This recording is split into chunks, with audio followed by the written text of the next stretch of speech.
Yes, welcome to the Jamaica Young Police channel.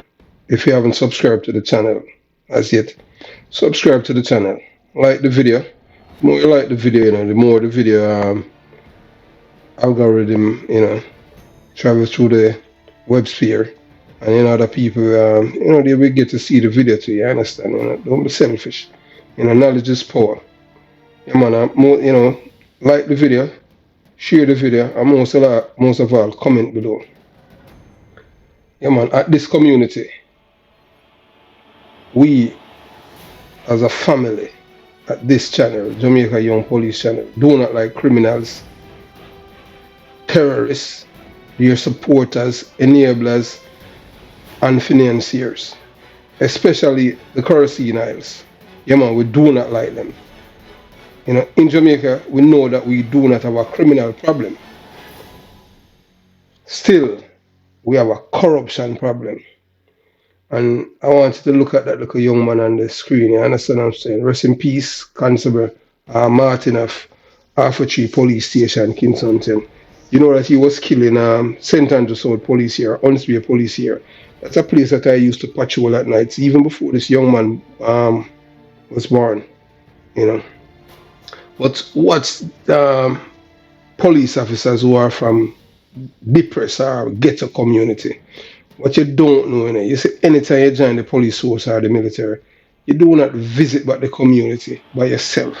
That's a no-no. Period. You do it because once you become a member of the police force or the military, in case you do not know, the same criminals them in your community and the people them, they see you as the enemy, Because the people them that live in the ghetto, they do not see the politicians as their enemy, Because the mantra and the rhetoric and the narrative for years from in the 70s is focused towards the police. You understand? So you don't do that as police officers.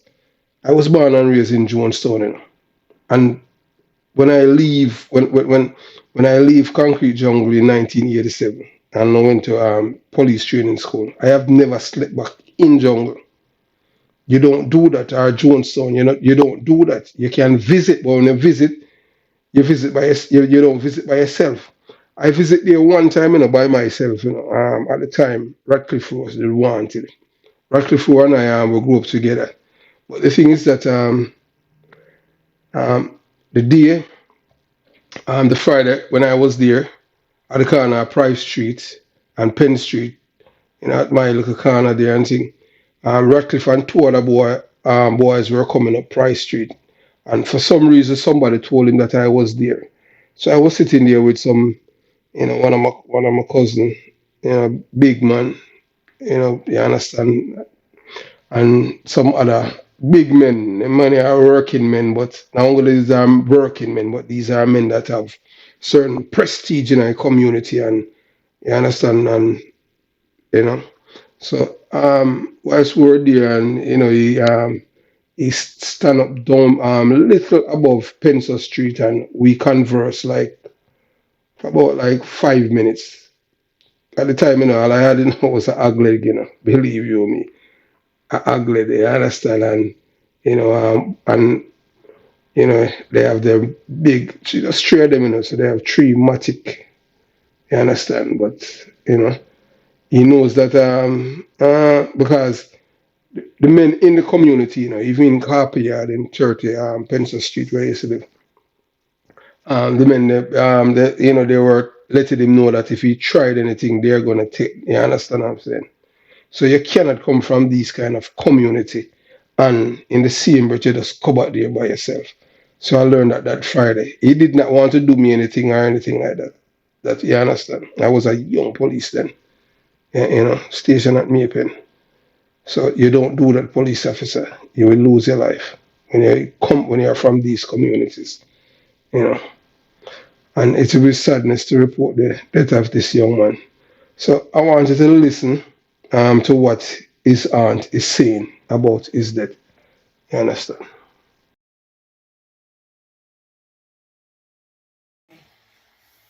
Rough, rough. You're walking at the whole community, the whole of Frog City, Levery Kids Close, how you want to call it.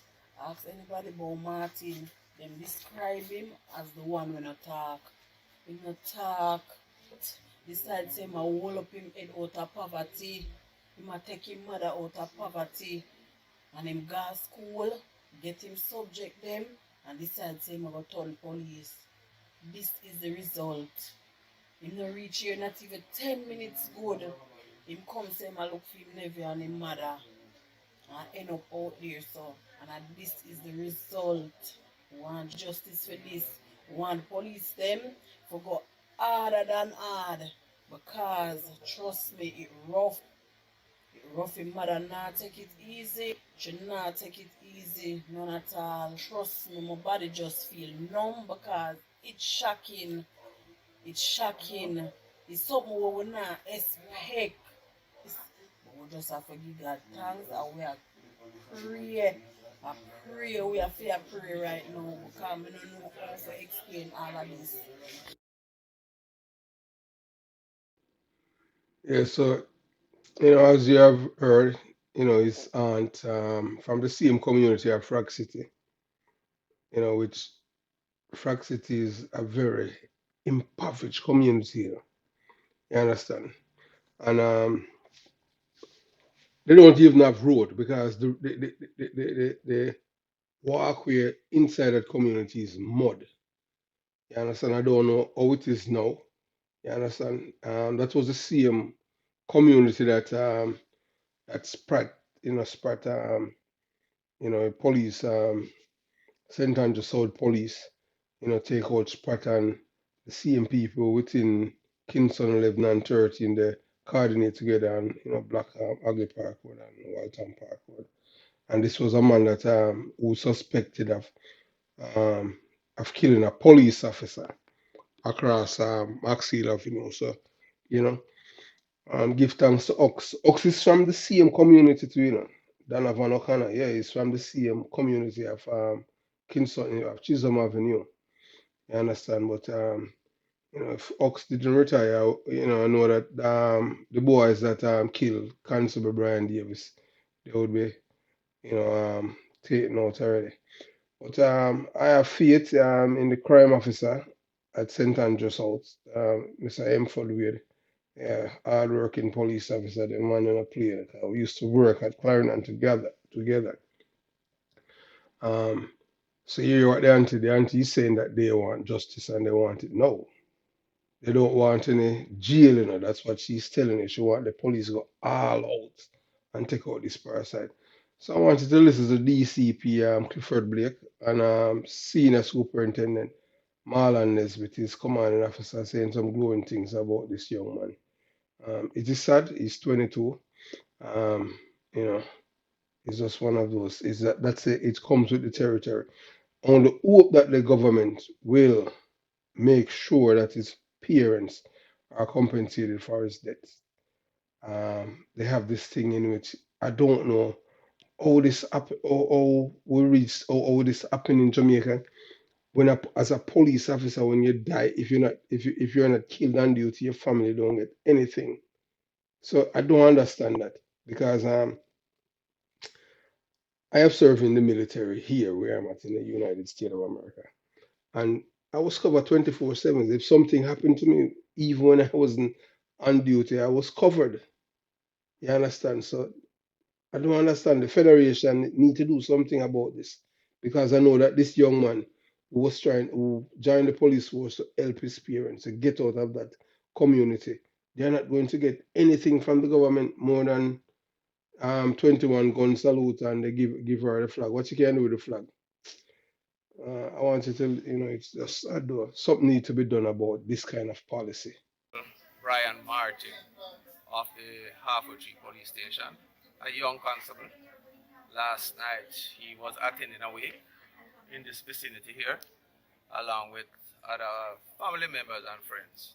At about 9:45 p.m., when gunmen opened fire on the gathering and five persons were shot. Unfortunately, Constable Martin received a gunshot wound to the head and was taken to hospital where he died. The other four members were admitted, some in in stable condition, and one member was considered fairly serious. On behalf of the Jamaica Constabulary Force, we would like to extend condolences to his family and his colleagues at the Harford Police Station and the members who graduated with him. We are here visiting his mom and other family members, and as you can understand, they are distraught. We are making arrangements with our medical services unit and our counseling unit to provide them with necessary support. He's described by them as a very humble youth, someone who readily shares and cares, and someone who, from the other end, where we are concerned, evaluating, has worked very, very well. He's committed to his job. The space of time we saw, he was a specialty doing traffic management, and his level of output was very, very high.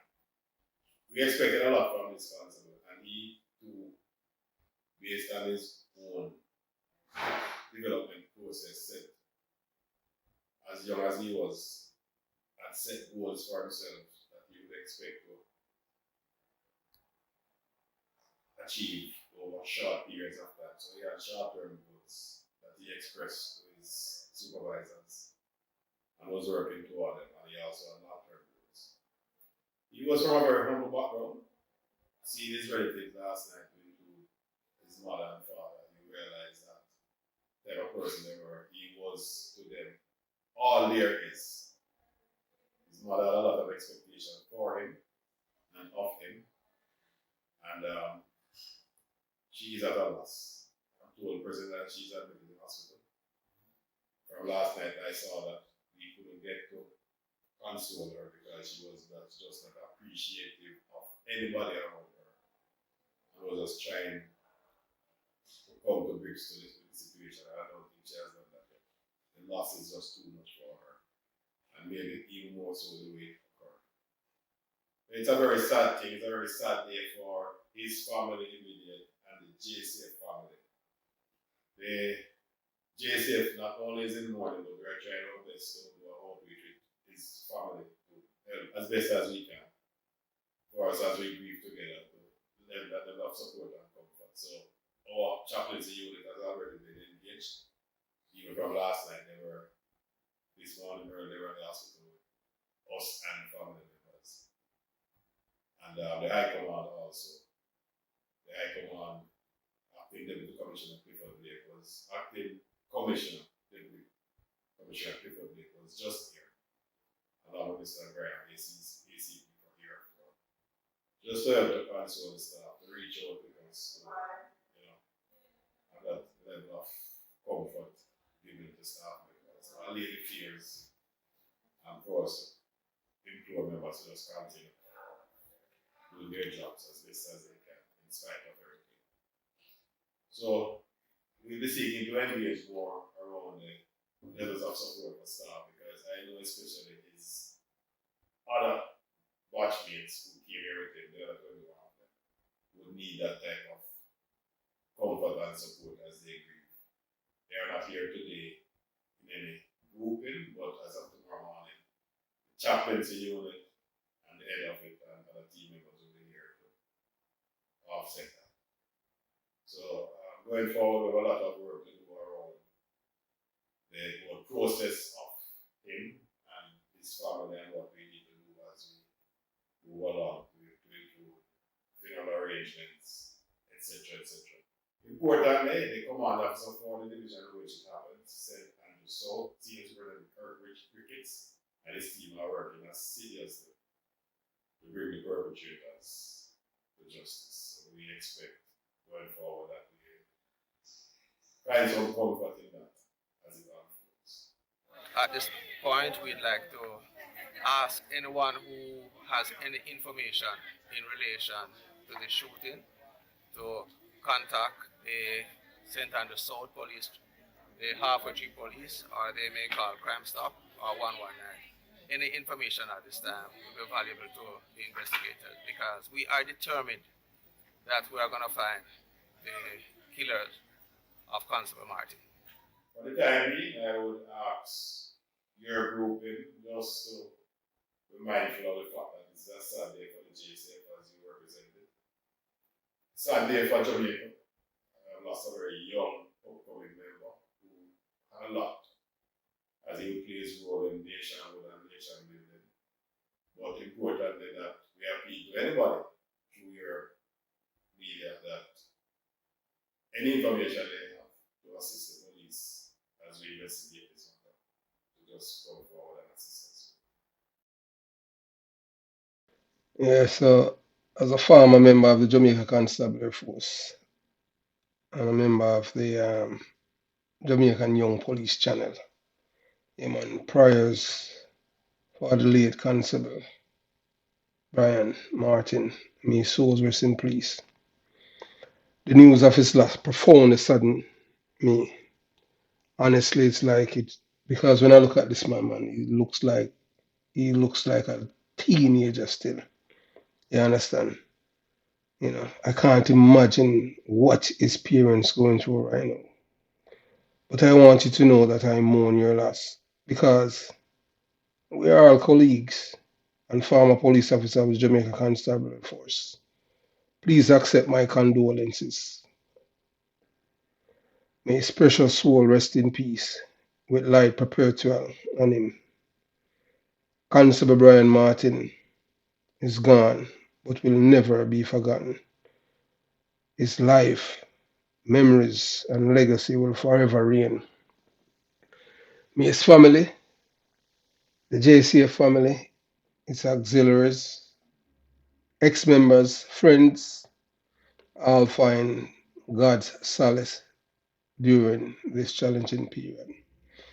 And the other thing is that we just want justice. We don't want any news about these terrorists. You know, we want them to be arrested one way or the other. But we'd appreciate a swift preemptive strike. You understand? Without a preemptive strike, 'cause you have to send a strong message, to these terrorists, that when they kill one of our police officers, yes, man, there is no letting up, no sleep, no comfort for the wicked. Even their parents, if their mother is there, yes, no problem, no problem. Preemptive strike because you have to protect yourself. You cannot let them kill another police officer. You understand? Finally, I thank Constable Brian Martin for his sterling contribution to the Jamaica Constabulary Force. You're a nation of ungrateful, criminal minded people and politicians who hate your job, and the same parasites from your community of Frog City, Kingston 13. They kill you just because you represent law and order and they want to be in the realms of being out of order. They don't like law and order. Thanks for watching the Jamaica Young Police channel, and it's with sadness. So we are logging off. Peace.